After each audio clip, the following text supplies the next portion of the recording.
मुझे वो इतिहासकार ला के दो जो ये कहे कि ये सब घटनाएं हुई है। मैं आपसे फिर कहता हूं विषय पे बात करेंगे, विषय पर इस विषय में मैं आप तो मैं आपसे बैठाऊंगा। आप आगरा में लगातार अपनी शक्ति लगाए हुए हैं, मुर्शिदाबाद आपको दिखाई दे रहा है, नागपुर में बीते दिनों जो हुआ वो आपको दिखाई दे रहा है?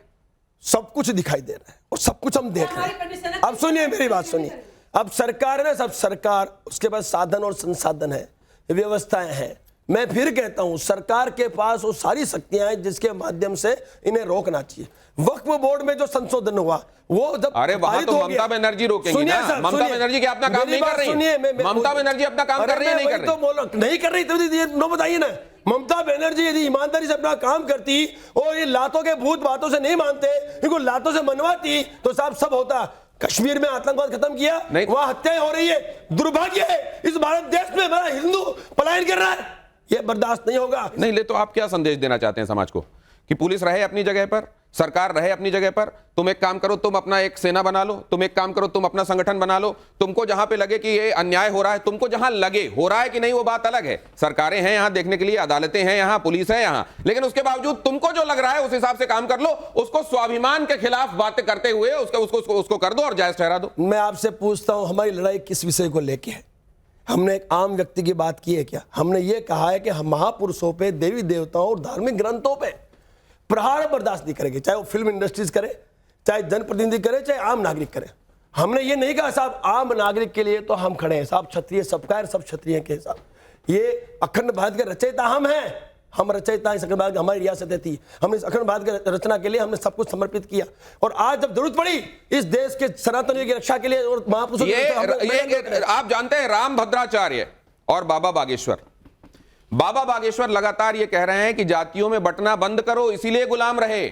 जातियों में बंटने की वजह से ही एक दूसरे को जो तुम देखते हो ना कि ये क्षत्रिय है, ये ब्राह्मण है, ये शूद्र है, ये वैश्य है, इसी वजह से इस देश में आक्रांता आकर अपनी राजनीति करने में सफल रहे। ये क्यों ना माना जाए कि आप भी उसी राजनीति को बढ़ावा दे रहे हैं? हम कहीं नहीं बटे। आज तक का हमारा एक भी स्टेटमेंट ऐसा आ जाए कि हमने किसी जाति, किसी धर्म के बारे में कोई स्टेटमेंट दिया हो तो हमने ये कहा है जिस व्यक्ति विशेष ने गलती की है उसको सजा हम देंगे यदि प्रशासन नहीं देता है तो। आप जरा इस चेहरे पर आ जाइए। लॉरेंस बिश्नोई के बारे में आपने कई बातें कही, लेकिन आज जब फिर से चेहरा ये सामने आ रहा है, आपके दिमाग में क्या आता है? सब लॉरेंस को जिस तरह से प्रस्तुत किया जा रहा है वैसा नहीं है। लॉरेंस ड्रग्स का व्यापार करता है जिसकी सजा के तौर पे वो वहां जेल में है, जिस पे केस है, ड्रग्स का व्यापार करता है, जो लगातार उसकी गैंग बाहर हत्याओं को अंजाम देती है और तो और व्यापारियों से फिरौती वसूलती है। तो ये धर्म योद्धा किस एंगल से मुझे समझाया जाए? मेरे हिसाब से देखो हमारे अमर शहीद सुखदेव सिंह गोगामेड़ी जी की हत्या घर में घुस के इनके लोगों ने की और इन्होंने जिम्मेवारी ली भी। इसकी जो व्यक्ति है वो गोल्डी बरार, उसने बाकायदा वीडियो के माध्यम से जिम्मेवारी ली। तो हमने ये घोषणा की कि जब तक ये जेल में है तो एनकाउंटर हो या कैदी इसका इलाज कर दे। तो आप तो बीएसएफ में रहे, आपकी तनख्वाह इतनी ज्यादा है कि आप 1 करोड़ 11 लाख इतना सारा इनाम देने की बात करते हैं? इतना सारा पैसा आपके पास? मेरे पास भी है और मेरे समाज के पास भी है, क्योंकि स्वाभिमान पे हमला हुआ है, हमारे मुखिया को घर में घुस के मारा है और इसकी गैंग का इन्वॉल्वमेंट है। मैं तो यह कहता हूं ऐसे व्यक्तियों को इस देश में रहने की भी कोई जरूरत नहीं, इनको निकालना पड़ेगा। बहुत सारे लोगों के लिए आप देखते होंगे सोशल मीडिया, ये हीरो है। मैंने आपसे क्या कहा, युवाओं की नसों में ड्रग्स डालने वाला हीरो नहीं हो सकता। इसे हीरो बनाने के लिए कहीं ना कहीं कोई मुहिम चलाई जा रही है, उस मुहिम को रोकना अति आवश्यक है, इसलिए हम मैदान में उतरे। हमारे मुखिया को मारा है, ड्रग्स का व्यापार करता है, हत्याओं को अंजाम दिया है, पूरी दुनिया जानती है। तो साहब इनको रोकना पड़ेगा, ये हमारा छात्र धर्म बनता है। गोगामेड़ी साहब के बारे में आपने एक बात कही जी, लेकिन उन्हीं के साथ आपको अलग क्यों हो जाना पड़ा? आप उनके साथ थे, आप अलग क्यों हो गए? मैं उनके जब आप ही उनके साथ नहीं रहे। मैं आपसे फिर एक बात कहना चाहता हूं, विचारों के मतभेद भले रहे लेकिन जब भी आवश्यकता पड़ी हम सब एक मंच पे, आपने देखे सुखदेव सिंह गोगामेड़ी जी की जिस दिन हत्या हुई उसी दिन रात को मैं खुद लाइव आके मैंने इन सब का इलाज किया। उसके बाद मैं आज भी उस लड़ाई को लड़ रहा हूं और मैं आपसे वादा करता हूं आज नहीं तो कल इस गैंग का खात्मा करके ही दम लूंगा। और ये मेरा एक, तो आप ये भी कहते हैं कि जिसको भी लॉरेंस बिश्नोई ने धमकी दी है उसको मैं प्रोटेक्ट करूंगा? मैंने कहा तो है। तो आप सलमान के लिए फौज लगा रहे हैं क्या? मैंने क्या कहा, देखिए साहब, सलमान खान का और बिश्नोई समाज का एक अलग एपिसोड है। उनके देवतुल्य हिरण की हत्या की अब वो अपने देवतुल्य हिरण की हत्या भूल नहीं पा रहे, तो राज शेखावत या क्षत्रिय समाज हमारे अनमोल रत्न सुखदेव सिंह गोस्वामी की हत्या कैसे भूल जाए? मैं आपसे पूछना चाहता हूं। तो जब तक हम इनसे बदला नहीं ले लेते तब तक हम शांति से नहीं बैठेंगे। और नहीं, लेकिन मेरे को एक बात समझ में नहीं आती सर, माफ कीजिएगा, कि जैसे हम लोग जानते हैं तो जैन शिकंजी दिखाई देती है रास्ते में, या कोई छोले भटूरे वाला दिखाई देता है। नक्कालों से सावधान, असली ब्रांच यही है। हम अब ये लोग कैसे, अब ये जरा देखिए, असली करणी सेना कौन है? राष्ट्रीय करणी सेना है कि श्री राजपूत करणी सेना? और भी घटक हैं, इनमें से असली कौन है? 11-12 बन चुके हैं। मैं आपसे फिर कहना चाहता हूं, विचारों के मतभेद के चलते ये करणी सेनाओं का निर्माण हुआ, लेकिन जब भी आवश्यकता पड़ी है हम सब समन्वय में काम करते हैं। और 12 तारीख में आपने देखा सारी करणी सेना उस मंच में थी, हम सबने साथ मिलकर संयुक्त करणी सेना संघ के बैनर पे हमने आयोजन को किया, समस्त क्षत्रिय संगठन संघ के बैनर पे हमने आयोजन को किया। हम जब भी आवश्यकता पड़ती है एक मंच पे है, और कहीं ना कहीं आज भी सब समन्वय में काम करते हैं। आपके पॉलिटिकल एम्बिशंस हैं? मैं आपको खुला कहता हूं, इस देश को चलाने के लिए सत्ता आवश्यक है।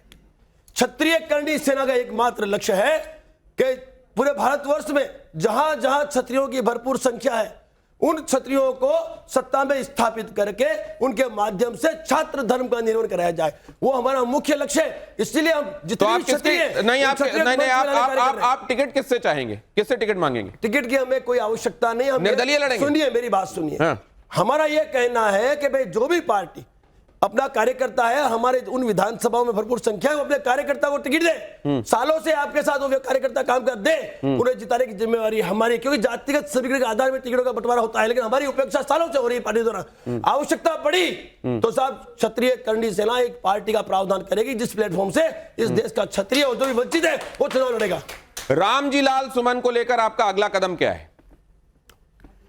ऐसा है, रामजी लाल सुमन को लेकर 12 तारीख का जो हमारा आयोजन है, उस आयोजन में जो हमारी मांगे थी उन मांगों पे सहमति हुई है, और हमने 1 महीने का समय दिया है उनको कि विद इन अ मंथ, अगली 12 तक या तो आप इसमें हमें निर्णय ला के दो, अन्यथा फिर हम लोग केंद्र की ओर कूच करेंगे, हम दिल्ली की ओर कूच करेंगे। हम केंद्र पे पहुंचकर और हमारी बात पूरे भारतवर्ष के क्षत्रिय इकट्ठा होकर सनातन इकट्ठा होकर हमारी बात रखेंगे, हम सीधा के सीधा रखेंगे प्रधानमंत्री जी के सामने। लेकिन हम एक बात कहना चाहते हैं कि ये जो आपका ठोक देना, हड्डी तोड़ देने वाला तरीका है, क्या आप ये कहेंगे कि ये कानून व्यवस्था पर इस देश के लोग अकीदा रखें, भरोसा रखें? यहां पर एक व्यवस्था है, संविधान के हिसाब से हमारे पुरखों ने हमको एक व्यवस्था दे रखी है, उस पर भरोसा रखें, कानून अपने हाथ में ना लें। मैं इतना ही कहूंगा, अहिंसा परमो धर्म, धर्म रक्षा तदेव च। धर्म की रक्षा के लिए यदि संविधान हाथ में लेना पड़े ले लो, ले लो। मैं कहता हूं राज शेखावत क्षत्रिय करणी सेना का प्रमुख कहता है इस मंच से, जहां बात है स्वाभिमान की, महापुरुषों के स्वाभिमान की, देवी देवताओं के स्वाभिमान की और धार्मिक ग्रंथों के स्वाभिमान की, धर्म की रक्षा की, तो साहब फिर यह मत सोचें कि आपके साथ क्या होने वाला है। मैं कह रहा हूं साहब, मैं तैयार हूं, मेरी क्षत्रिय करणी सेना तैयार है, कानून अपना काम करे। तो संविधान